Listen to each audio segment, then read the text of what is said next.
But yeah, thanks everyone for joining us.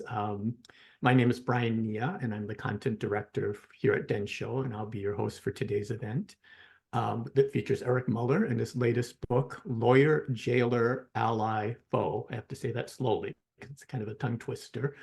Complicity and Conscience in America's World War II concentration camps. It's a really terrific book that tells, I think, a largely unknown story of War Relocation Authority, WRA, project attorneys, and the conflicted role they played in the administration of the various WRA camps. And it combines Eric's usual rigorous scholarship and deep knowledge of the topic with a really engaging kind of novelistic writing style. And it explores some universal themes and asks questions that are really relevant today as ever. So the format for today's event is that we'll start with a short presentation by Eric on the book, about 15 minutes, followed by a conversation between Eric and I for around 20. And after that, we'll go ahead and open it up for audience questions. You can ask your questions by typing them into the chat as we go along, or as we get to the question period, you can raise your hand and we can unmute you and you can ask your question directly. And we'll take as many as we have time for. We do want to try to end promptly at 1, since this is a lunchtime thing. Eric, as many of you know, has been one of the leading scholarly voices on the Japanese American incarceration over the past 20 or so years, and a great friend and supporter of Densho almost from our inception, as well as a contributor to the Densho Encyclopedia. He is the Dan K. Moore Distinguished Professor in Jurisprudence and Ethics at the University of North Carolina School of Law, and has written 4 books on the Japanese American World War II incarceration, which this is the 4th. Beyond those books and numerous articles in legal and scholarly journals, he has also created the award-winning core historical exhibit at the Heart Mountain World War II Japanese American confinement site in northwestern Wyoming, and also released Scapegoat Cities, a storytelling podcast documenting the wartime experiences of Japanese Americans through untold narratives uncovered in government archives. And with that, I will turn it over to Eric to tell us about his book. Excuse me. Thank you. Bad way to start. Thank you so much, Brian. And thank you first off to Densho, the organization, for the opportunity once again to connect with you over this important issue that we all hold so dear, this important chapter in American history that we continue to learn about and study and strive to understand. I want to mention in particular thanks to Brian, not just for hosting this today, but also for being an enormous help to me as I worked through the book. In some ways, the idea for the book emerged from a conversation at the Japanese American National Museum of a number of scholars many years ago now, where Brian was sitting at the table, and Brian has been a big help. So I'm deeply grateful for this opportunity and grateful to Brian for all of the assistance. You'll have to forgive me for the sort of the sniffling and coughing. I'm getting over a respiratory thing. So I will do my best to save all of that for just after I click off at the end of the meeting today. I would like to start off obviously by sharing my screen, which I will do now. This is the obviously the cover of the book, but it's it covers up some words that I'm going to show that I think are important to help us frame the inquiry here. And I think it's especially important to frame carefully the inquiry for a Japanese American audience in particular, because the book is not in some ways a customary account of the wartime imprisonment of Japanese Americans. It comes at it from a different perspective, and I want to make sure that we all understand why it's taking that perspective. And that's summed up by the quotation from Timothy Snyder that you see on the screen now. This is from his book Bloodland. Can't see anything. I'm sorry. This is from his book, Bloodlands. Already 13 years old, but an extraordinary scholarly achievement. Bloodlands is an account of the lands contested between the Soviet Union and Nazi Germany, between not Nazi Germany, Germany between World War I and the end of World War II. And he says that it's easy to sanctify policies or identities by the suffering of victims. It's less appealing, but morally more urgent to understand the actions of the perpetrators, because the moral danger is never that one might become a victim, the moral danger, but rather the moral danger is that one might become a perpetrator or a bystander. This book is exploring the question of what it was that led rather ordinary and, I would say, generally decent men, 3 men in particular in this account, to lend their professional energies to the work of the War Relocation Authority and helping to run the Japanese American concentration camps of World War II. So rather than like my earlier work, which really focused very much on capturing various aspects of the experiences of those who were unjustly imprisoned, this book is situated in the camps, but it's ultimately less about the camps than it is about the complicity of the individuals who helped to run them. These men worked for the War Relocation Authority, which I'm sure many of you know was the agency that was created in March of 1942, specifically for the purpose of developing sites for and then building and then running the 10 permanent concentration camps where Japanese Americans were held. That's actually the WRA's headquarter building. It's on Farragut Square in Washington, D.C. This is a historical photo, but it still looks just like that. It's a beautiful Art Deco building that was taken over for the purposes of the WRA and housed it for those several years. You can walk right by it next time you're in Washington, D.C. There's no historical marker there at all, but there should be. So they worked for the WRA, and the WRA was a very, very unusual agency for this alphabet soup of New Deal agencies. It was an unusual agency because it was staffed by basically castaways or transfers from other New Deal agencies of that time period, in particular, the Department of Agriculture and what was then called the Office of Indian Affairs. Now, the point I'm trying to make here is that the War Relocation Authority was a civilian agency that was led by progressives. And that's a hard thing for us to get our minds around when we think about what the agency actually did.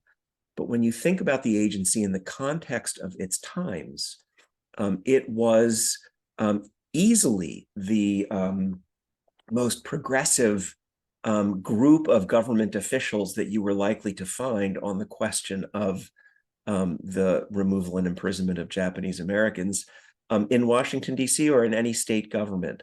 The Department of Agriculture was sort of the founding progressive agency of the New Deal. And the Office of Indian Affairs, we wouldn't think of that as being a progressive entity, but this was a brief window of time that was called the Indian New Deal, when the leadership of that agency changed and tried in various ways, many of them quite paternalistic, to undo some of the most repressive aspects of what had been American Indian policy for the decades prior, including restoring tribal authority over land, restoring and supporting native cultures, indigenous languages, indigenous religious practices. So this was sort of this one little brief moment of relative progressivism that then fell away by the early 1950s. It was already on its way out. So anyway, you've got this agency, the WRA. The men that the book is about worked at 3 of the camps. The first person that you meet in this book is a lawyer, young lawyer by the name of Jerry Housel, who was the lawyer at the Heart Mountain camp in Northwest Wyoming. Jerry Housel was, as I say, young guy. He was in his early 30s. He was less than 10 years out of law school. He had grown up in Wyoming and gone to the University of Wyoming's law school, and then he was a Democrat, a rare thing in Wyoming, but he was a Democrat who went to Washington when Franklin Roosevelt took office and worked in government agencies in the New Deal. And then he saw the opportunity to return home, where he planned to spend the rest of his career by moving to become the lawyer for the War Relocation Authority at the Heart Mountain camp. He was very sort of bureaucratic, I guess you'd say, in his orientation, very kind of by the book kind of guy. He was in a very delicate position because he was married to the daughter of the mayor of Powell, Wyoming, which was one of the 2 towns just adjacent to the camp, and a place that was very, very hostile to the Japanese Americans who were imprisoned at Heart Mountain. So he was in this very strange position of being kind of working for the camp in a context in which the camp itself was very unpopular. The second lawyer that we meet in the book is this guy. His name is Jim Terry. He was the lawyer at the Gila River concentration camp in southern Arizona. Jim Terry was very different from Jerry Housel. Jim Terry was a brash, tough, outspoken, sort of surly, Northeastern former prosecutor.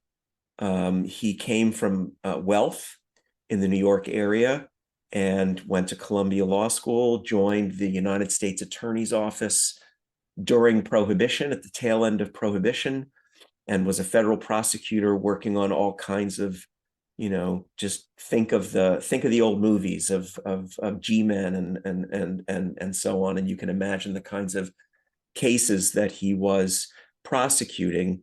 Tough as nails.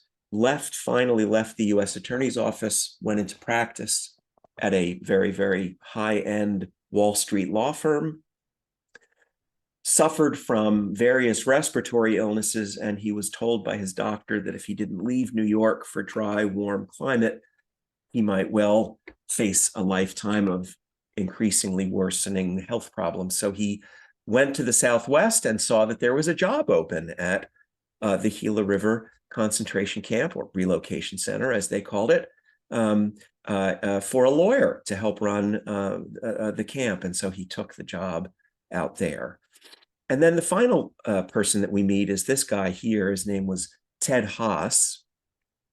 Ted Haas was different yet again from each of the other 2 men. Ted was a Jewish American. He had grown up also in the New York area, but in very different circumstances from Jim Terry. You might say that Ted was something of a descendant of that kind of radical Lower East Side of Manhattan political tradition. He was a very, very self-described person of the left, and especially an advocate for America's racial and ethnic minorities, of which he very much viewed himself as one, as an American Jew at that time. He left law school, certainly was not able to get a job at Jim Terry's law firm as a Jew, so he joined a very small practice with other Jews for a little while, and then saw an opportunity with the Indian New Deal to do good work. And I know it's hard for us to get our minds around this, but to do good work on behalf of a beleaguered American minority group, namely the Native Americans. So he went to work and became one of the legal architects of the Indian New Deal.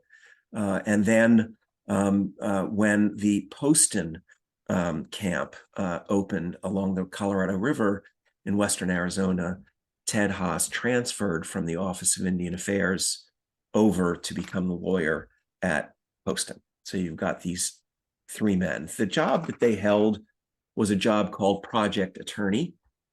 And the project attorney, according to the WRA itself, was, broadly speaking, the combined role of government lawyer, city attorney, and private attorney to an evacuee population of between 5,000 and 17,000 persons. That's from the WRA's report on itself.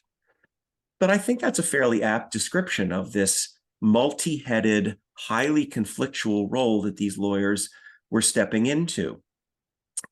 One thing that we need to get out of the way and make very clear at the outset is that all three of these men, to varying degrees, understood that the system that they were working for was at a bare minimum unnecessary, that it was in many respects unjust, and that it might even be illegal. And you don't have to take my word for this. This is the words of Jim Terry in his final report, where he said at the end of this time period in 1945 that his agency had largely failed in its major objective, which should have been a golden opportunity to demonstrate, at least as far as the WRA was concerned, how a minority racial group could and should be dealt with in accordance with the highest democratic ideals and constitutional principles of which our nation boasts. He made clear that this whole thing was not a clear and absolute necessity from the outset, and unnecessarily caused immeasurable and irreparable suffering, hardship, and loss to the minds, bodies, and properties of those who fell within its scope. These are the words of the man who was the lawyer in the camp helping to run the place. So I think you can see the sort of the paradox that I'm trying to explore through these men. How is it that somebody with views like this nonetheless ends up being part of the enterprise that helps to operate it? Not create it, but helps it to run and function on a day-to-day basis. As you can imagine, lawyers in a position like this are going to have to face or repress questions every day like these. Should I quit? Who's my client here?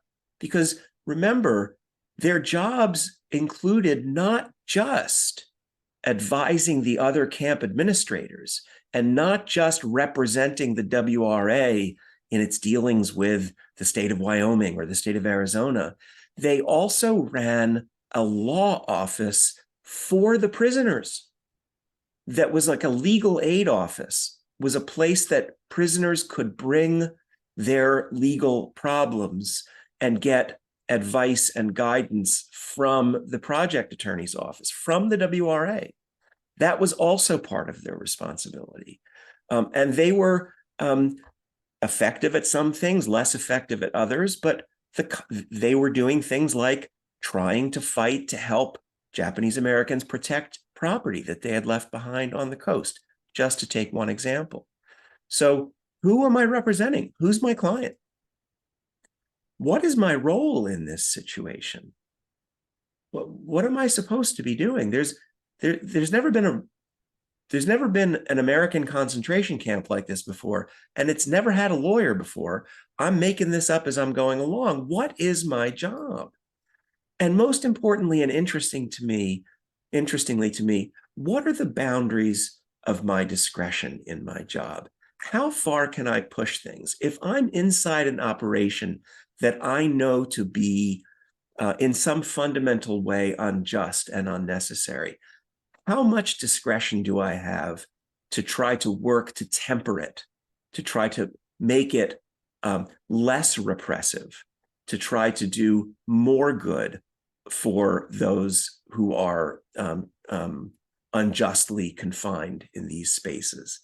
These are the kinds of questions that they could not avoid. Now, you might think it would be impossible to get inside their heads, that we simply couldn't know.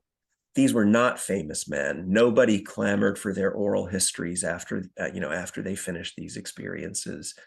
There are no, libraries that contain their collected papers.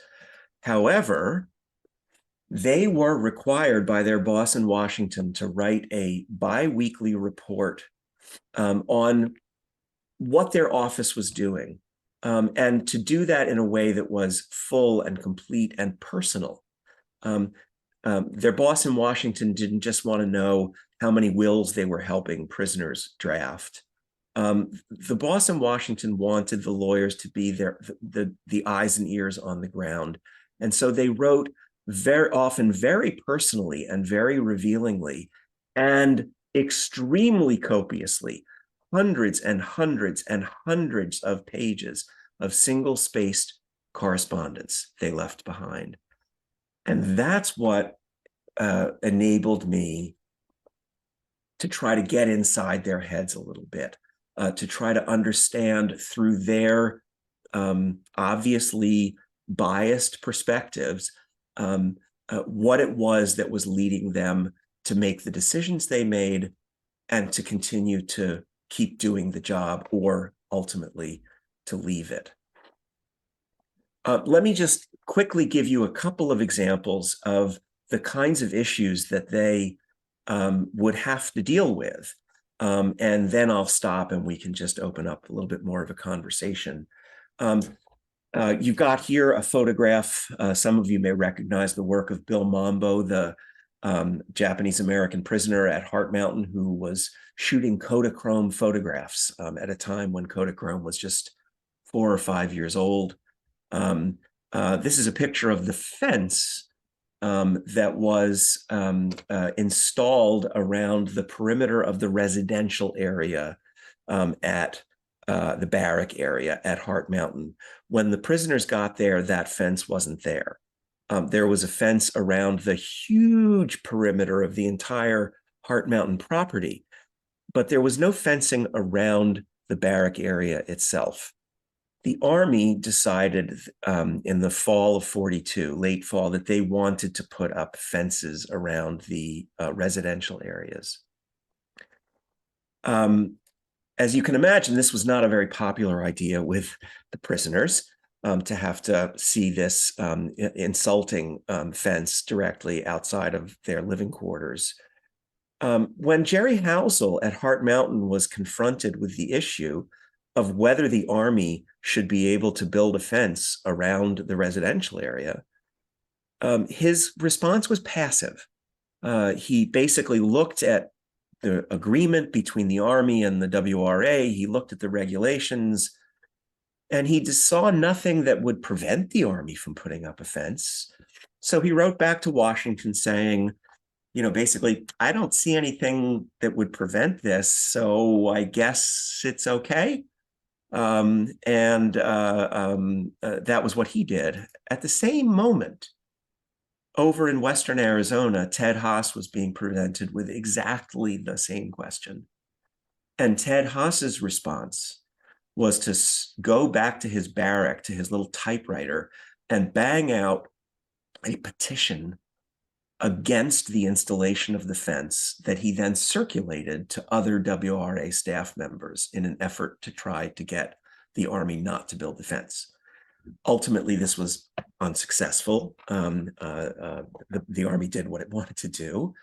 But the point here is to contrast the responses of two lawyers facing the same issue at the same moment, same circumstances, and two different people understanding their job and their discretion in very different ways.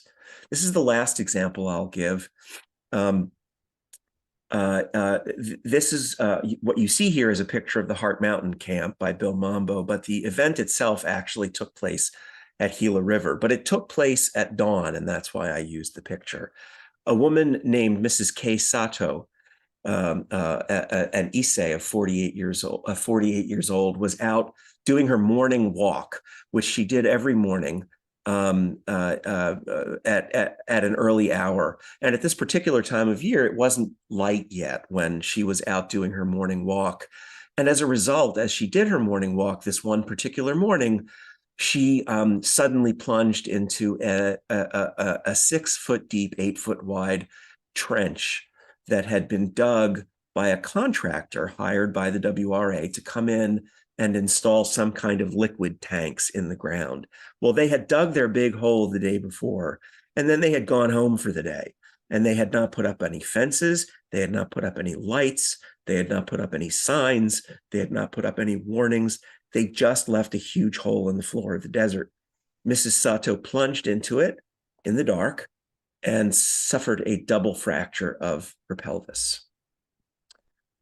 One of her sons then goes, after Mrs. Sato is extricated from the hole and taken to the hospital, the son goes over to the project attorney's office because he wants to know what their rights are. And if you think about it, think of, you're now Jim Terry. Your agency, your boss, is a potential defendant in a lawsuit for personal injury by Mrs. Sato and her family. What do you say when the son comes and asks you what your rights are? Well, what Jim Terry does is he says, look, take care of your mom. That's what you need to do. Worry about your mom's health. We'll notify the contractor, tell him, maybe we can get a picture taken of the site. But there's a 2-year statute of limitations here. So there's no rush. Just go take care of your mom. And then he asks this outrageous question to the boss back in Washington. Did I do the right thing?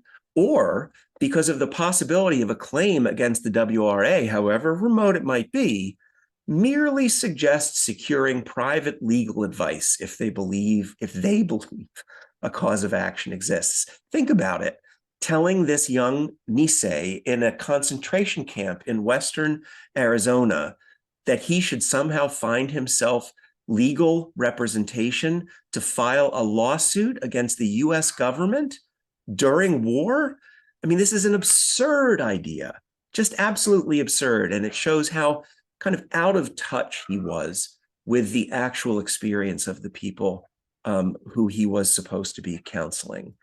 The last thing I'll say, and this is something just of a special interest to Japanese American audiences, and this is really, truly, I'm going to stop after this, is that one thing this book does that is a little bit unusual is that because of its source material, these hundreds and hundreds and hundreds of pages of letters from lawyers about the legal business and other kinds of things they were experiencing, you get a different window into camp life than we often get from other kinds of documentary evidence. Think about it. These were law offices. This is where people went when they were struggling with difficult moments in life, whether it be child custody disputes or mental illness that required institutionalization, or whether perhaps it involved petty theft or violence between one inmate and another inmate, or marital problems. And so I share this particular story just because I think it's revealing of the kinds of things that we can learn from these letters.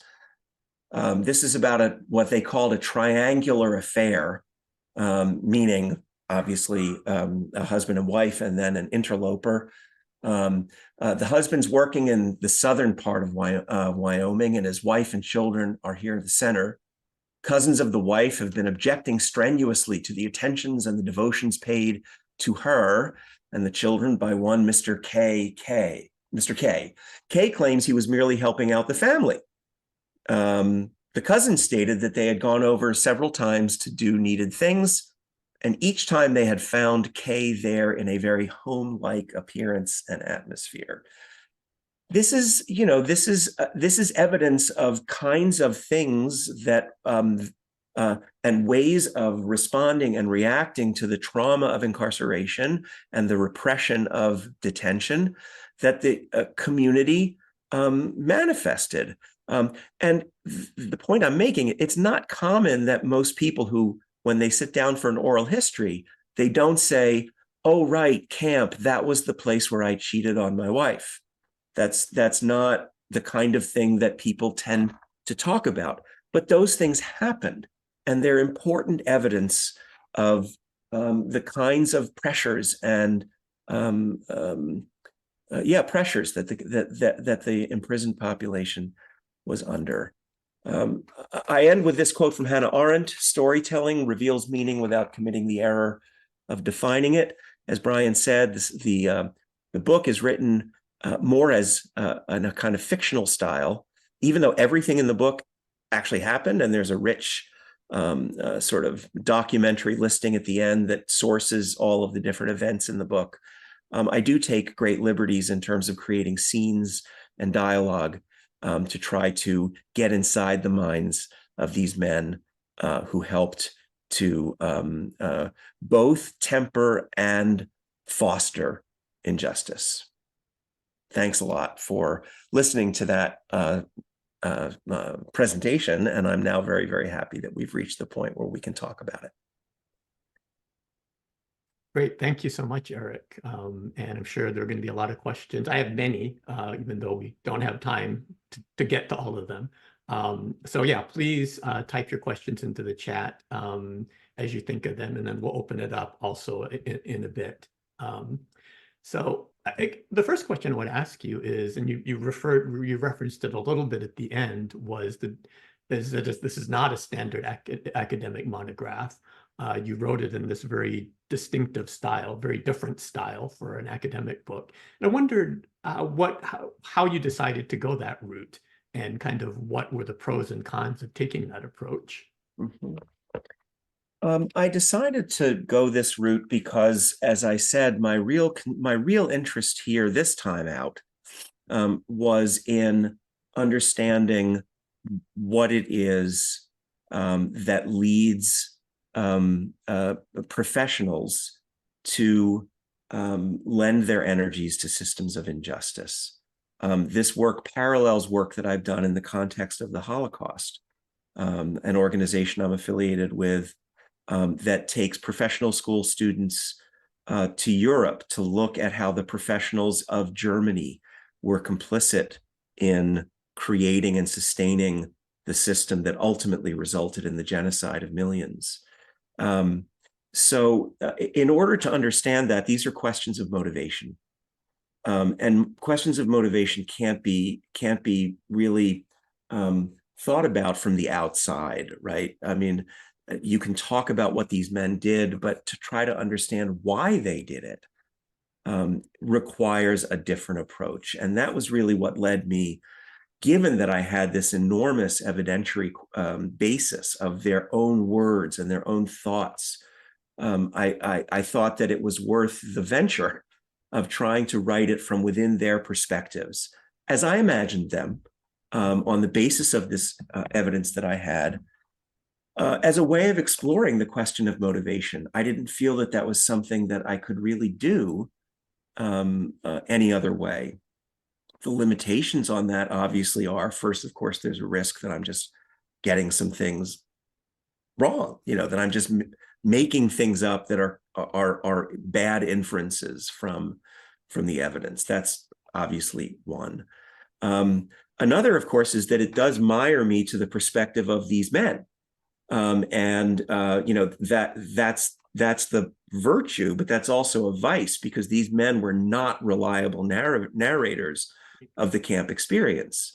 If I had been able to find significant evidence of what prisoners thought and saw in these men, that would have enriched the narrative in huge ways. But unfortunately, these men were not significant enough in people's lives that anybody ever really talked about them anymore afterwards.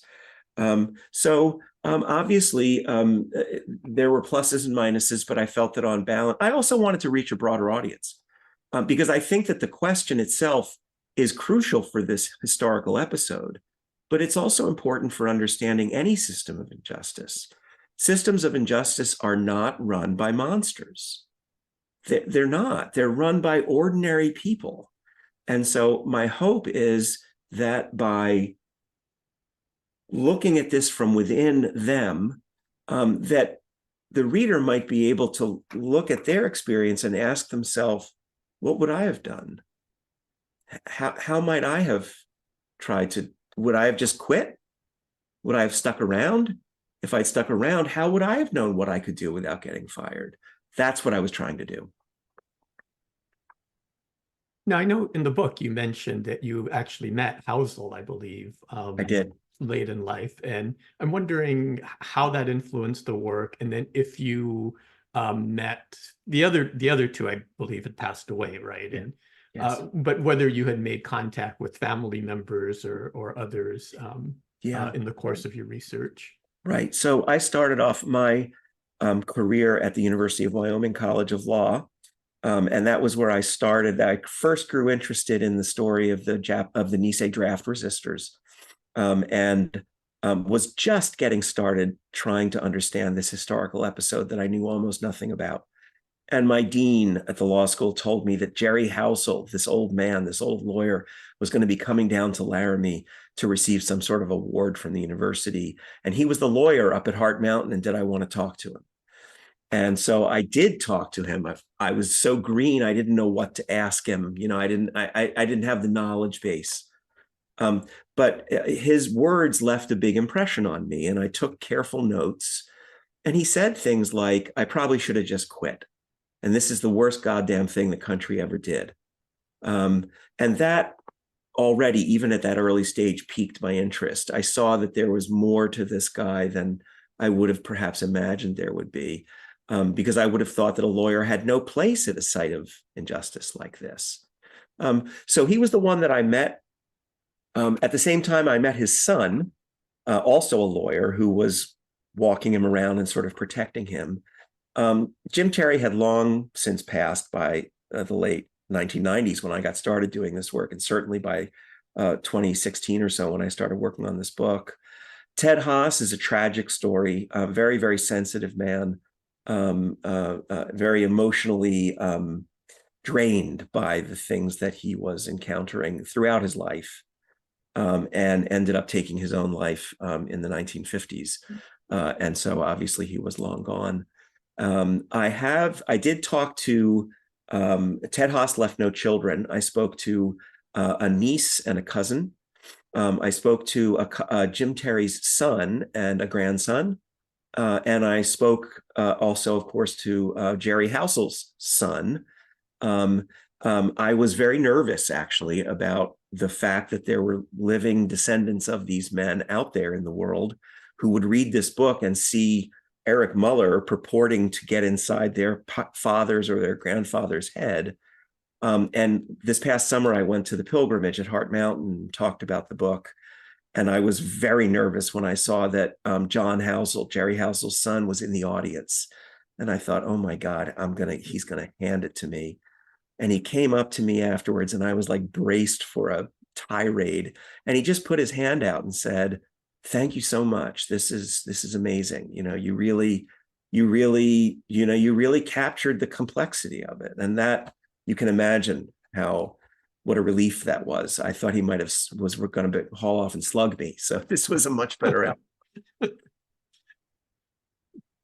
I have many other questions, but we're a little short on time, so I want to get to the audience questions. But Sure. I did want to ask one more question. I wanted to ask you actually about, there's sort of a fourth main character, a Nisei, who Thomas Masuda, who plays the role of a project, or takes on the role of project attorney in the particular issues as a Japanese American he faces that are different, but Yeah. we may not have time for that. The question I did want to ask you, though, and I'm sure it's something you thought about as you were doing this research, is that if you were teleported back in time yourself to 1942, 43, with the particular knowledge and your moral compass that you have, and setting aside personal relationships and family issues and stuff, would you take a job with the WRA if offered? Would you have taken on a position like this? When I started this work, Brian, that question was easy. And the answer was, not on your life. Not a chance I would take a job like this. The only role I could imagine would be fighting this, not working from inside it. That was my pre-book answer. It's much murkier for me now because I'm able to see within the context of the paternalism and the racism of the time, which I am not excusing, these men were actually able to do tangible good and have tangible improvements on the experiences of the imprisoned population. They also harmed them. But they were also feeling their way towards the good that they could do. So I think my answer to the question is that I would consider the job. I think I might try to negotiate myself a healthy independence from the home office in my contract. But I would if I took the job, it would be to explore these corners, these dusty corners, and figure out what I could do without getting fired. Because I think that systems of injustice are going to exist. And we do need people of conscience inside them to keep things from getting even worse than they would otherwise be. People often, it's easy to demonize the WRA, but imagine that the Army had run these camps, which was a constant threat, would have been very different places. Yes, yeah, absolutely. And yeah, thanks for that answer. And yeah, your book does raise that question. I asked myself that too, if what would I have done in 1942, 43? And yeah. Anyway, I see we have a bunch of questions, some really interesting questions. Also, if you'd like to join the conversation and ask your question live, go ahead and raise your hand. I think that's under the reactions, is that? But anyway, we'll start with some of the questions from the chat. And this is a good one that I was going to ask myself, from Jeffrey Kovac. Why did you choose these three lawyers among all of the lawyers who worked at the camps for the WRA? Well, Jerry Housel was an easy choice because I'd met him and because I've spent an enormous amount of time in my career working on and at Hart Mountain. So I know the Hart Mountain history best of all of the camps. And so he was a very natural choice. From that point, then, it was interesting to me to try to find at least one camp that was under much more influence of the Office of Indian Affairs rather than the WRA. And so Ted Haas at Poston presented a very different kind of sort of, you might say, institutional structure than Jerry Housel did. And, Jim Terry was just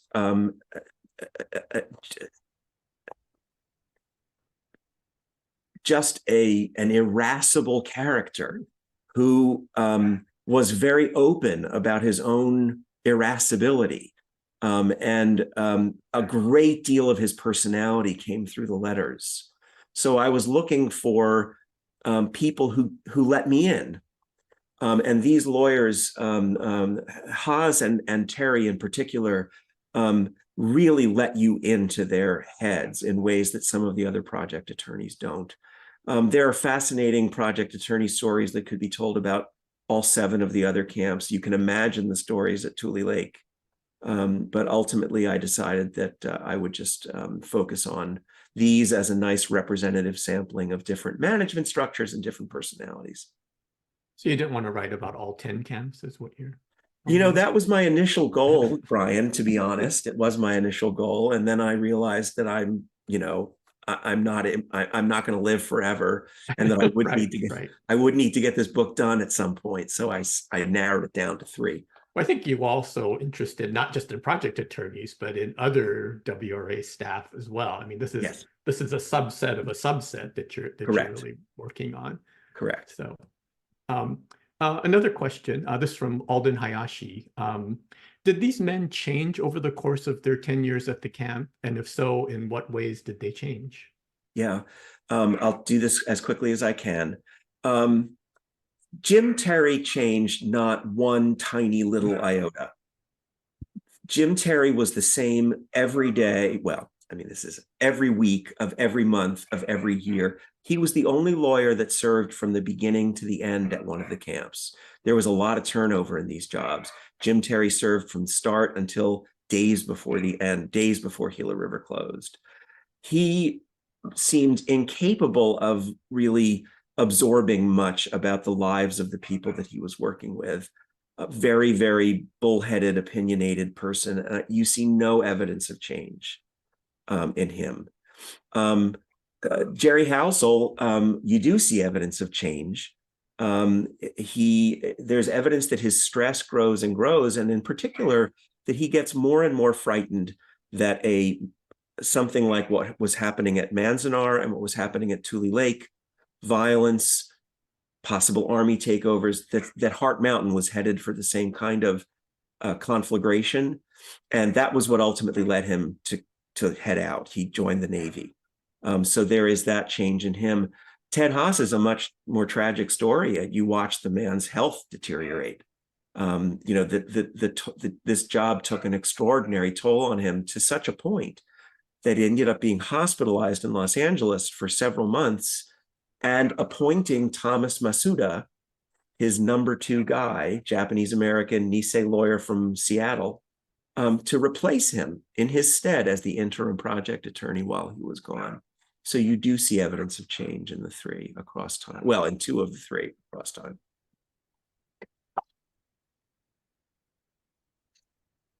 Okay, another audience question. This actually kind of relates to how you ended that last answer. This is from Sandra Yamate.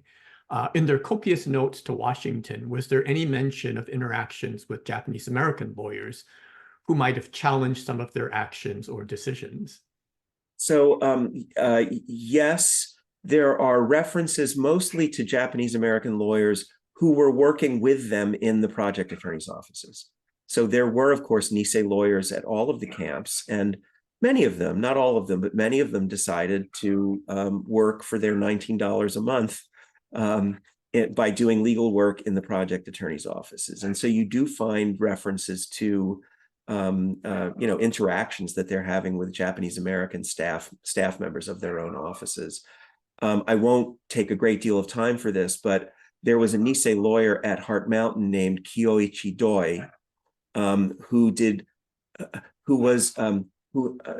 Jerry Housel saw as a rival, and who was very clearly trying on the sly to kind of run his own law office out of his barrack room, and was a very influential figure in the Heart Mountain community. And so there's a very rich body of evidence about Jerry Housel's views of and interactions with Kyoichi Doi, which are almost invariably conflictual. Okay, this is from Mas Moria, and this is kind of a logistical question about how were the letters stored and collected?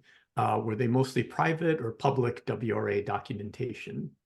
So the letters were, they would have been private within the WRA. Frankly, not just within the WRA, they were within the solicitor's office of the WRA. So each of these lawyers was writing a letter to the solicitor in Washington every other week, in theory. And they were also CCing all of the other 9 lawyers. So every lawyer was seeing every other lawyer's bi-weekly correspondence. And they were also seeing the responses that the solicitor in Washington would send back to them. So there were lots of eyes that were seeing these letters, including Japanese American eyes, right? There were Japanese American lawyers in these offices. There were Japanese American stenographers and secretaries and accountants and whatever. So it's not that these were sort of held as secret documents, but they were not written for circulation, I guess, outside of the project attorney community. How were they stored? They were stored like the rest of the WRA's papers, ultimately making their way into the National Archives. Some of the lawyers kept their own copies. One lawyer in particular in Arkansas kept an enormous amount of correspondence, and that now sits in the special collections at the University of Arkansas. But most of it is in the National Archives. We should mention that all or most of them have been digitized and available online through the Bancroft Library's digitization of WRA documents. That's right. I've read through some of that, and maybe I just read slowly or something, but it's like if just reading all of that material, I feel like I wouldn't have time to do anything else except, there's just so much material. Yeah, and you wonder when they had time to do any work because they were so busy banging out these 8, 9, 10-page single-spaced letters. Right. And I think one of the things your writing does make clear is just how demanding the job was and how many hours, because of all of the stuff they had to do, just how demanding and draining in some cases the job was. For these men. Very much and, so. and one woman we should mention. That's right. One woman at the very end of the episode in 1945, a woman named Mima Pollitt, an attorney named Mima Pollitt, actually served as kind of you might say like a kind of a cleanup project attorney as the camps were closing in 1945 at several of the different camps. And I'll say that I was astonished and delighted when I got to UNC Chapel Hill that one of my colleagues on the law faculty was a guy named Dan Pollitt. And Dan Pollitt was Mima Pollitt's son. So we used to talk a little bit about his mom's work at the WRA. Grandson, I believe, right? No, his son. Dan was Mima's son. Okay. His grandson is still in town here. Dan's son passed away years ago. But this was in the late 1990s. Okay. It's funny. I was just coincidentally talking to Jonathan Van Harmelen, who ran into the grandson at the National Archives. It's like small world. Worlds are converging on us. Absolutely. A question from Maggie Tokuda Hall. What would you say to these men now, knowing what you know, and by extension, what do you wish you could say to professionals working now to uphold deep injustices despite their own personal misgivings? Yeah, I would ask them, what more good do you think you could have done? I mean, that would be I suppose I would ask do you regret it? Do you wish you'd quit? I mean, I think I would ask those things, but what I really want to know is, how did you know what you could do? Do you really feel that you did your best to do the most good you could do in the circumstance?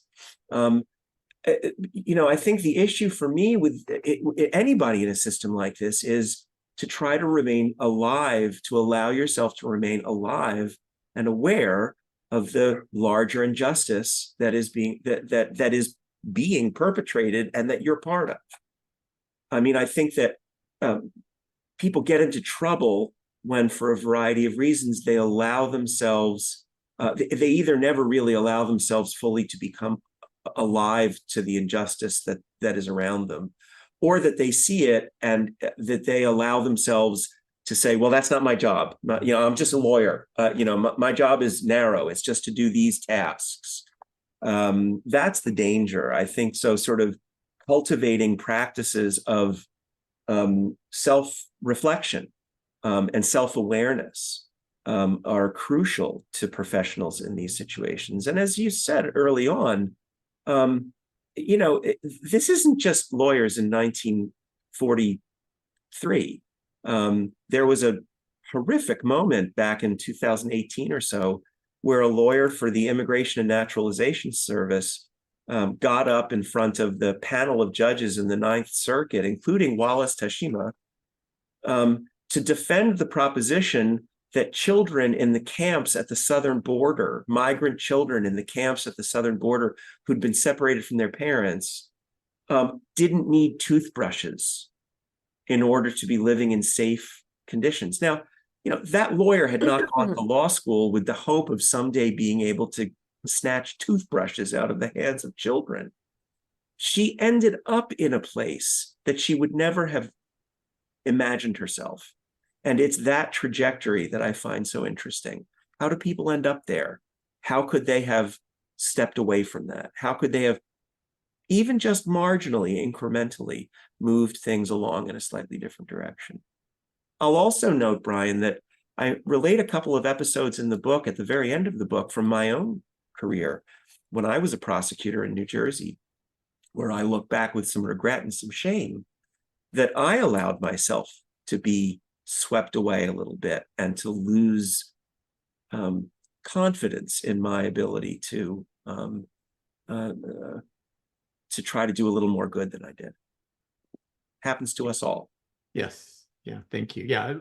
That's one of the things that I love about the book is that it's, beyond lawyers, it applies to many of us, the work many people do today. The line between an ally and a collaborator is very thin. Yeah, that's right. We have just a couple minutes, and I just want to end by asking you kind of what's next. I have two projects. The immediate one I'm working on is something that looks into the Japanese Evacuation Claims Act of 1948. Great. Trying to understand how the government actually ran that incipient reparations concept that worked very poorly, but that did exist and that did manage to provide some modest compensation in certain circumstances. But my big project, my white whale, I guess you'd say, the thing that I have to do while I'm still on this planet, I would love to write a history of the War Relocation Authority. It's astonishing to me that the only true history of the War Relocation Authority that we have in 2024 is the WRA's own account of itself that it wrote in 1945. Right. This is far too important an agency not to have its own history written from a perspective other than its own. So I would love to be able to find the time and resources to do that. It shouldn't take you any more than 20 years or so. There's so little material. And unlike most people, I'm actually getting younger rather than older. So I'm good. I got plenty of time. And then before we end, apparently a couple of people were interested in learning how to find these project attorney letters online. And it's sort of not easy to explain. So I'll write something either on the event page or in a blog post or something explaining where they are and how to get a hold of them. Yeah, but anyway, they are hard to find. Yeah. But anyway, thank you so much, Eric, for joining us today. Thanks everyone for your great questions. Please go out and buy the book, read the book. It's really worthwhile, very provocative, but also very entertaining and enjoyable to read because of the way this novelistic style that it takes. So please check that out. Thank you again, Eric. And we look forward to getting together again when that WRA book comes out in a year or two. Yeah, it'll be probably a few months from now. Thanks. Thanks again to everybody. I so enjoyed this and appreciated the questions. Great. All right. Thank you.